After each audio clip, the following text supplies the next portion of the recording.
I always think that the guitar is so difficult to master because really it's not one instrument, it's two instruments. It's like you had a harp here and a cello here.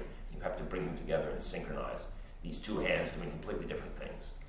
And of course it's famous that players of double reed instruments, meaning oboists and bassoonists, spend lots of their life trying to make reeds. They've always got a couple of reeds that are about to be ready, and some that are ready and some that are perfect, and the weather changes and this reed doesn't work, that reed doesn't work.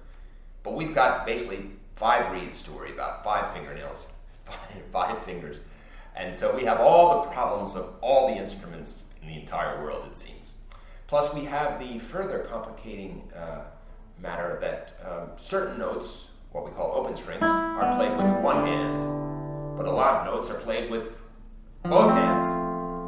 Then we have the further complicating factor, of course,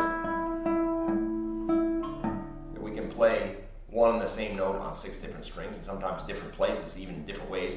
Like I can obviously play this here, right? I can play it here. Right? So there's so many ways to play these notes. You know, the same note we can play a million different ways on the guitar.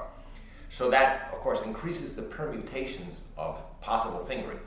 It also gives us the whole wealth of color that we love about the instrument. Another maxim that I've used in teaching is that technique, at least on the left hand, technique is the motion between 2 points. The motion between 2 points. So what we want to study in order to avoid mistakes is how we come from any note and get to the next note. And the whole process needs to be organic. It needs to have the fluidity of the motions of a great dancer. That's why I always say fingering is choreography. It's a mixture of choreography, which is what you have to feel in your gut, that it feels right, that you're dancing the music with your fingering.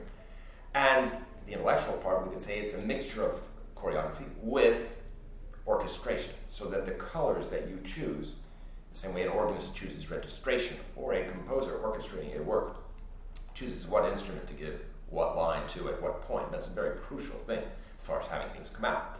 So we have to deal with orchestration, choreography, and all the various sort of physical headaches similar to double reed instruments